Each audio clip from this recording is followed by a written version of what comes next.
Polisi telah mengetahui persembunyian Nurdin Mohtop menyusul penangkapan Wiwit yang diduga sebagai kaki tangan Nurdin Mohtop.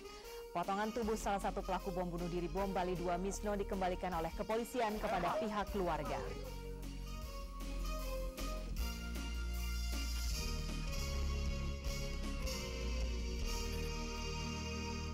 Selamat sore, saya Devi Triana kembali menjumpai Anda dalam Seputar Indonesia kali ini. Kita awali laporan kali ini dengan laporan pengembalian potongan tubuh pelaku bom bunuh diri di bom Bali 2 kepada pihak keluarga. Pemirsa, inilah Seputar Indonesia.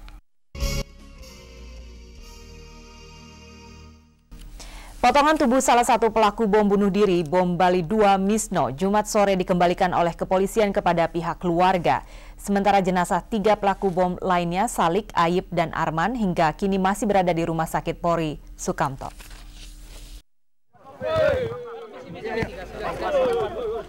Sisa tubuh jenazah salah satu pelaku teror bom Bali 2, Misno, berupa kepala dan 2 kaki dikembalikan ke pihak keluarga di kamar jenazah Rumah Sakit Dr. Sukanto, Polri, Jumat sore. Polisi menyerahkan jenazah kepada kakak kandung Misno, Warsino, didampingi kerabat Rahmat Khairuddin, serta kuasa hukum keluarga, Emi Kelana Wijaya. Rencananya sisa tubuh Misno akan dikebumikan di tempat pemakaman umum di tempat kelahirannya, Desa Ujung Manik, Kecamatan Kaung, Nganten, Cilacap, Jawa Tengah. Warsino mengaku sedih karena Misno tewas akibat terlibat aksi teror.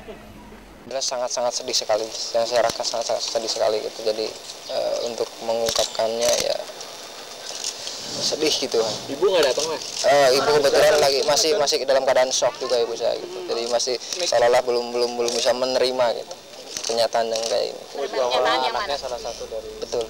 Misno adalah pelaku bom bunuh diri di Cafe Menega, Jimbaran, Bali, Oktober lalu. Setelah pamit Januari lalu untuk bekerja di Batam, akhirnya keluarga dapat melihat kembali Misno meski hanya sisa tubuhnya. Sementara ketiga jenazah lainnya, yakni 2 pelaku teror bom Bali 2, Salik dan Ayib, serta Arman, jenazah yang ditemukan di Batu, Jawa Timur, hingga saat ini belum dikembalikan ke pihak keluarga. Polisi berharap keluarga masing-masing dapat memberikan permintaan tertulis apabila menyerahkan pengurusan jenazah kepada pemerintah. Bayu Sugarda dan Ibnu Batuta melaporkan. Surat penahanan Dwi Widiarto alias Wiwit yang diduga terlibat dalam kelompok Nurdin Mohtop dan ditangkap aparat Rabu sore telah diberikan polisi kepada pihak keluarga. Pemeriksaan Wiwit sengaja dilakukan berpindah-pindah untuk kepentingan keamanan tersangka. Polisi resmi menyerahkan surat penahanan Dwi Widiarto alias Wiwit dan langsung diterima istrinya Naming Prasetya Ningsih di kediamannya di Lamper Tengah, Semarang, Kamis malam. Kapolda Jawa Tengah Irjen Pol Khairul Rosyid Jumat pagi menjelaskan Wiwit yang ditangkap Rabu sore hingga kini masih terus diperiksa. Belum jelas apakah Wiwit pengikut langsung Nurdin Mohtop atau sekedar anggota sempalan. Dan memang kita tangkap dia setelah kita mendapatkan informasi yang sungguh signifikan. Dan saya sudah laporkan hal ini kepada Bapak Kapolri. Dan ternyata dari perkembangan penyelidikan cukup signifikan dan bisa dianggap Wiwit ini sebagai salah satu pelaku daripada teror. Pemeriksaan Wiwit sengaja dilakukan di hotel dan berpindah-pindah untuk kepentingan keamanan tersangka. Peran Wiwit sejauh ini masih dirahasiakan polisi karena informasi tukang modifikasi handphone tersebut masih diperlukan untuk mengejar kaki tangan teroris lainnya, diantaranya Subur alias Ustadz Mujahid, Teddy, dan Wawan. Polisi juga membantah berita penangkapan teman Abdul Aziz Maruto maupun Subur Sugiarto yang dikenal sebagai koordinator dan fasilitator jaringan teroris wilayah Semarang. Mengenai Nurdin Mohtop, Kapolda Khairul menegaskan polisi kini sudah memiliki informasi cukup mengenai keberadaan Nurdin Mohtop.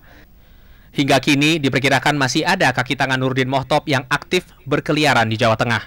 Karena sejak awal kawasan ini menjadi lahan subur sasaran perekrutan dan perencanaan para teroris dalam melancarkan aksinya di tanah air. Koresponden Masturi Syafaat melaporkan. Informasi proses penangkapan Wiwit tersangka kaki tangan Nurdin Mohtop masih simpang siur. Dari penelusuran awal disebut Wiwit ditangkap di Salatiga, namun terakhir dikabarkan ia dibekuk di Ungaran, Semarang, Jawa Tengah.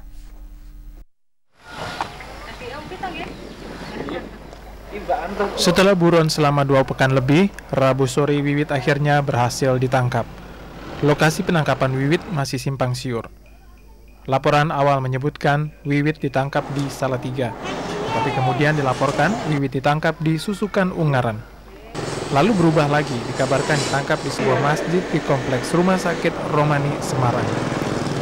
Sebelumnya, Wiwit kabur dari tempat kerjanya dengan sepeda motor H5958CH ke arah selatan Solo, Rabu 2 pekan lalu. Setibanya di Masjid Istiqomah, pedagang telepon seluler ini sempat sholat asar. Sementara motor bebeknya ditinggal dan Wiwit kabur dengan angkutan umum. Polisi menambahkan, sebuah rumah di Desa Susukan Ungaran pernah menjadi sarang teroris.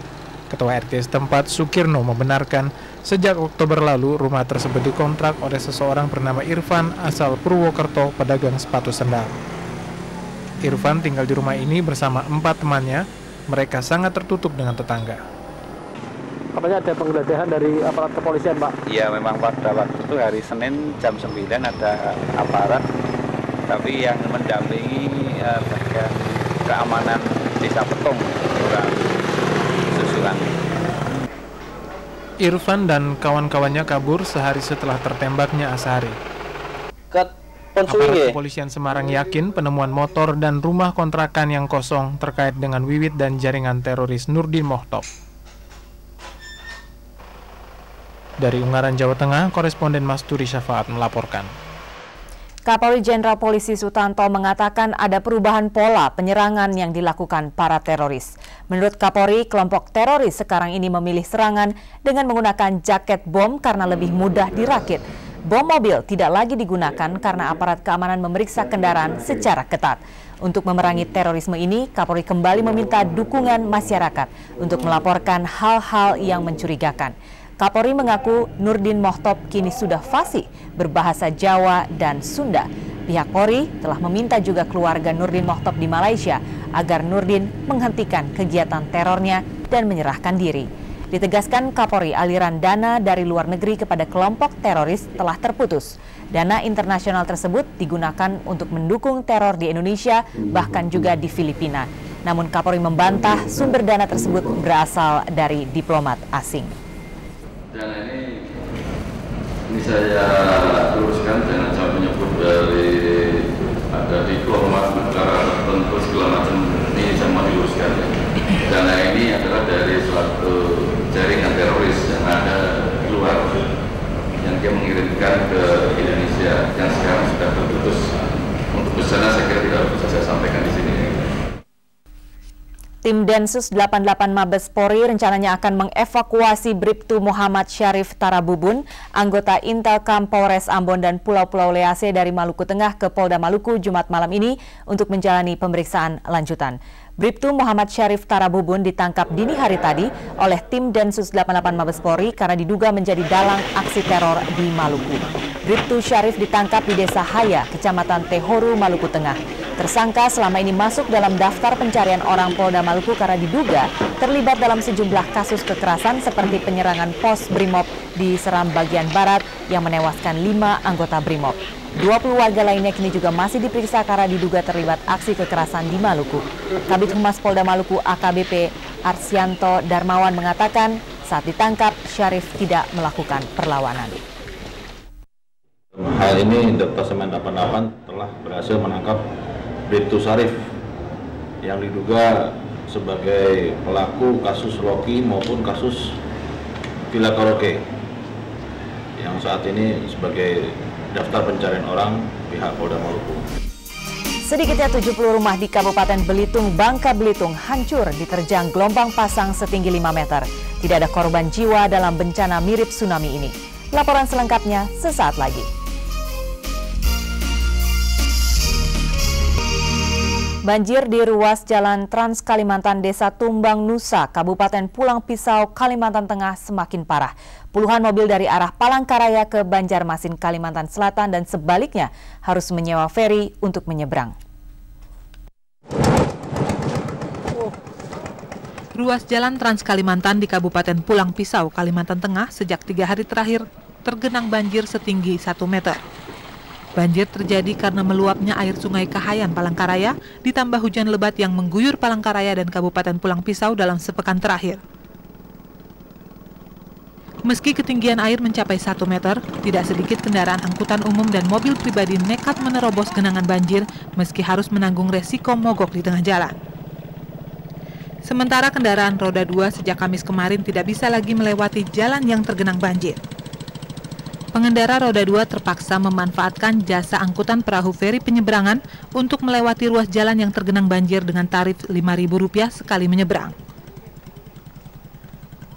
Para pengendara khususnya pengemudi angkutan umum berharap pemerintah daerah setempat segera menetapkan tarif perahu penyeberangan milik warga setempat. Karena seperti tahun-tahun sebelumnya, para pemilik perahu seenaknya mematok tarif hingga mencapai Rp200.000 per mobil untuk sekali menyeberang. Dari Palangkaraya, Kalimantan Tengah, Nur Ifansyah melaporkan. Sedikitnya 70 rumah di Kabupaten Belitung, Bangka Belitung hancur diterjang gelombang pasang setinggi 5 meter.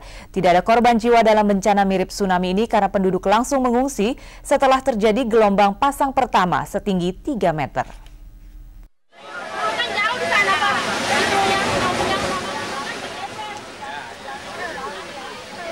4 hari setelah terjadinya gelombang pasang, warga di 3 desa di Kecamatan Selat Nasik, Kabupaten Bangka Belitung hingga saat ini masih trauma. Mereka takut untuk kembali menempati rumah mereka. Gelombang pasang mirip tsunami hari Senin menghancurkan sedikitnya 70 rumah panggung milik nelayan di Desa Gersik, Desa Suakgual, dan Desa Kalangbau. Menurut warga, gelombang pasang terjadi 2 kali, yaitu Senin pagi setinggi 3 meter dan sekitar pukul 11 siang setinggi 5 meter. Kejadian awal itu. Waktu itu terjadi subuh-subuh, waktu masih pagi-pagi angin datang gelombang besar. Tapi biasa itu bencana gelombang itu biasa Pak. Tapi airnya nggak terlalu dalam. Tapi ini airnya Pak di rumah itu udah segini. Airnya jadi gelombang itu udah datang sekali, itu jembatan tenggelam semua itu Pak. Akibat gelombang pasang, belasan perahu milik nelayan juga rusak. Tidak ada korban jiwa karena setelah gelombang pertama datang, warga langsung mengungsi ke kawasan perbukitan. Warga yakin akan terjadi gelombang susulan yang lebih besar. Di Desa Gersik yang terletak di sebuah pulau kecil dan terpisah dari Pulau Kalangbau, sebanyak 13 rumah hancur disapu gelombang dan belasan lainnya rusak berat. Wakil Bupati Belitung, Andi Saparudin Lana, beserta rombongan tim medis berjanji akan membantu membangun kembali rumah penduduk yang hancur. Koresponden RCTI Replianto melaporkan dari Selat Nasik. Tim Mabes Polri pagi tadi kembali menggeledah rumah Siswo Prawiro, pemilik pabrik ekstasi di Batu, Jawa Timur. Penggeledahan dilakukan untuk mencari barang bukti pembuatan pil ekstasi dan sabu-sabu. Dari hasil penggeledahan, 4 kardus berisi komponen alat pencetak pembuatan pil ekstasi disita dari rumah tersangka. 2 anggota Badan Narkotika Nasional hingga siang tadi masih mengawasi rumah Siswo di kawasan Klampis, Semolo Barat, Surabaya. Dari 2 rumah milik Siswo, 1 diantaranya dalam kondisi tertutup dan masih dipasang garis polisi. Rumah ini digunakan Siswo sebagai gudang penyimpanan alat pencetak pil ekstasi, sedangkan 1 rumah lainnya digunakan untuk rumah tinggal Siswo bersama kedua anaknya. Khairiansah Salman, tersangka kasus korupsi dana abadi umat Departemen Agama, akhirnya menyerahkan kembali Integrity Award yang diterimanya kepada Transparansi Internasional Indonesia. Khairiansah bersama 3 auditor BPK lainnya yang terlibat kasus dana abadi umat akan dicekal oleh Kejaksaan Agung. Sebentar. Ini kemarin sempat pecah soalnya. Penerima Integrity Award, Khairiansah Salman, mengembalikan penghargaan yang diterimanya kepada Dewan Pengurus Transparansi Internasional. Ai Mulyadi yang mewakili Dewan Pengurus Transparansi Internasional akan meneruskan penghargaan ini kepada Transparansi Internasional yang berkedudukan di Berlin, Jerman. Khairiansah sendiri tidak banyak berkomentar karena ia mempercayakan masalahnya kepada penasihat hukum. Ya, kemudian baik. Saya menyadari bahwa sejak awal konsekuensi dari apapun yang ada pada whistleblower pastilah akan ada serangan balik. Di sejarah bukan hanya di Indonesia. Saya banyak baca buku beberapa waktu terakhir ini melihat bahaya kita membangun. Khairiansah Salman dijadikan tersangka oleh Kejaksaan berkaitan dengan kasus korupsi dana abadi umat di Departemen Agama dengan terdakwa mantan Menteri Agama. Bersama 3 rekannya, Khairiansah diduga mendapat aliran dana DAU ketika menjadi auditor BPK. Rianto Wicaksono melaporkan. Pemerintah daerah Irian Jaya Barat akhirnya dapat memahami dan menerima kesepakatan pemerintah pusat dengan Pemda Papua yang menunda pelaksanaan pilkada di Irjabar. Mereka juga menerima keberadaan Irjabar tetap dalam kerangka kebijakan otonomi khusus.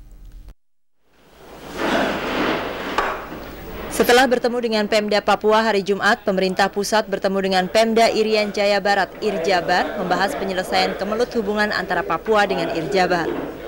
Usai pertemuan yang dipimpin Wapres Yusuf Kala, Pemda Irjabar akhirnya dapat menerima kesepakatan pemerintah pusat dan Papua soal pilkada di Irjabar. Namun pihak Irjabar berharap pemerintah pusat dan Muspida Papua harus mengawal proses pilkada di Irjabar agar dapat berjalan lancar.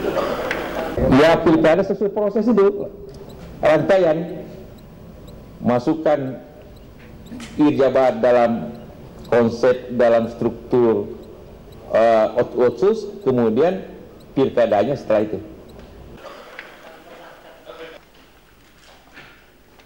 Pemerintah pusat dan Papua sepakat eksistensi keberadaan Provinsi baru Irian Jaya Barat masih dalam kerangka Undang-Undang Otonomi Khusus. Ketua DPRD Irjabar, Jimmy Demianus berharap pemerintah pusat menepati janjinya sehingga nasib pemerintahan daerah tidak terkatung-katung. Ya, artinya bahwa kalau sampai pada waktu yang ditentukan itu juga tidak ada, maka pemerintah pusat harus dengan jiwa besar mengizinkan kami untuk melaksanakan proses pilkada itu. Gitu. Kita berharap akhir Desember ini sudah selesai itu. Karena semuanya kita punya kepentingan kok agar pilkada ini cepat selesai gitu, ya. Selesai dalam arti sudah di Iya, sudah nusuk begitu. Ya, tentu saja harus perpu dulu, baru kita menyusun tinggal kapan kita menentukan pilkadanya, ya. Pembentukan payung hukum menyangkut eksistensi Irjabar dalam Otsus diharapkan berjalan lancar sesuai rekomendasi Pemda Papua, DPRD, dan Majelis Rakyat Papua. Sumiadeni dan Musjaya melaporkan. Ratusan warga miskin pagi tadi berunjuk rasa di Bundaran Indosat dan Istana Negara menuntut penurunan harga sembako. Nantikan laporannya hanya di Seputar Indonesia sesaat lagi.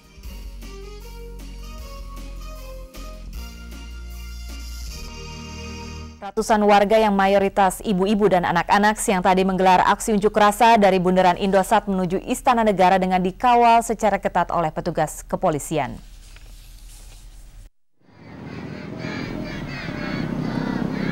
Dalam aksinya mereka membawa bendera People Power dan keranda mayat lengkap dengan pocong-pocongan sebagai tanda rakyat yang menderita akibat kenaikan harga-harga. Mereka menuntut agar pemerintah SB Kala menurunkan harga-harga kebutuhan pokok. Padahal menurut mereka saat kampanye SB Kala menjanjikan kesejahteraan bagi rakyat. Turut dalam aksi kali ini antara lain anggota DPR Permadi, aktivis LSM Farid Fakih, dan Sri Bintang Pamungkas. Kenaikan harga LPG yang diperkirakan akan berlaku awal Januari tahun depan masih sebatas rencana. Pihak Pertamina belum menentukan besarannya karena tergantung penghitungan fluktuasi harga minyak mentah. Pertamina masih mengkaji kenaikan harga LPG sehingga belum menentukan besaran kenaikan. Penentuan bergantung pada fluktuasi harga minyak mentah yang merupakan 80% bahan baku LPG. Fluktuasi harga minyak mentah ini bisa mempengaruhi naik turunnya harga LPG. Nanti tergantung harga pasar pada saat itu nanti. Kan harga pasar lagi fluktuasi nih ya. Ya kita masih belum lihat kestabilannya nih. Ya tapi kita lihat nih sama kayak harga gas lah ya. Nah kita lihat nih, mudah-mudahan kita insya Allah lah. Mudah-mudahan kalau misalnya turun semua ya. Sementara YLKI menilai kenaikan LPG akhir tahun ini sangat tidak tepat. Daya beli masyarakat masih lemah akibat kenaikan harga BBM. Pihak YLKI berharap Pertamina maupun pemerintah hendaknya mengkaji ulang rencana tersebut. Dalam pandangan YLKI, timing daripada kenaikan itu tidak tepat. Dalam pengertian di tengah situasi daya beli masyarakat sangat rendah, kenaikan LPG, berapapun besarnya kenaikan LPG itu akan sangat memukul masyarakat, baik masyarakat pengguna LPG maupun masyarakat dampak tidak langsung dalam pengertian masyarakat yang tidak menggunakan LPG pun juga akan terkena dampak. Saat ini beredar informasi harga LPG tabung akan naik sekitar 40%. Kenaikan itu bisa memicu kenaikan harga di pasar menjadi minimal 75.000 per tabung. Hendy Susanto, Ferry Santoro, dan Jati Pamungkas melaporkan. Kebijakan impor beras telah menimbulkan dampaknya. Pendapatan para petani menurun drastis sementara penjualan beras anjlok lebih dari 50%. Saksikan laporan selengkapnya sesaat lagi.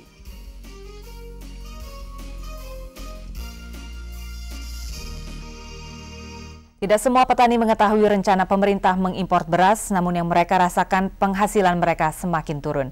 Para pedagang beras mengakui sejak ada beras impor, penjualan mereka juga anjlok lebih dari 50%. Sejak kenaikan harga BBM beberapa waktu lalu, kehidupan petani padi makin terpuruk. Asma, petani penggarap di Jakarta ini misalnya mengaku hanya mendapatkan 2 ton gabah dalam kondisi basah. Bila dijual di Jakarta, harganya hanya 1,5 juta rupiah. Karena itu, gabahnya terpaksa dikirimkan dan dikeringkan di Cirebon karena harganya bisa mencapai Rp2.000 per kilogram. Tanah garapan Asma di wilayah ibu kota ini ditanami untuk 2 musim. Seperempat lahannya digunakan untuk palawija. Setelah dipotong biaya produksi untuk pupuk, sewa tanah, penghasilan rata-rata hanya Rp250.000 per bulan, atau jauh lebih rendah dari UMR DKI Jakarta yang besarnya Rp800.000. Di sini basah. Harganya? Harganya 15. Terus? Nah, terus dibawa dari kampung.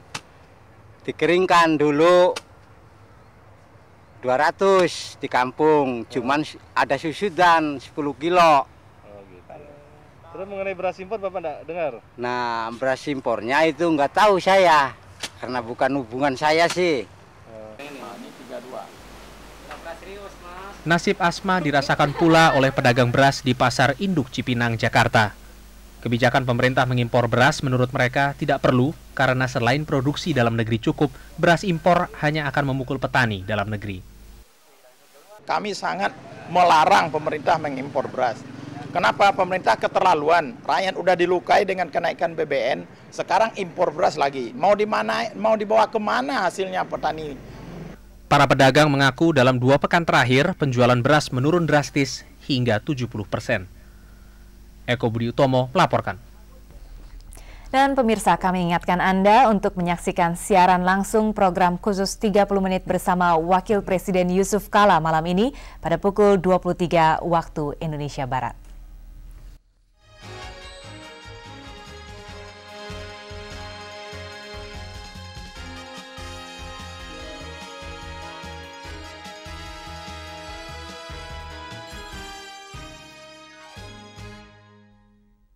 Usai sudah seputar Indonesia hari ini, terima kasih atas kebersamaan Anda dan sampai jumpa.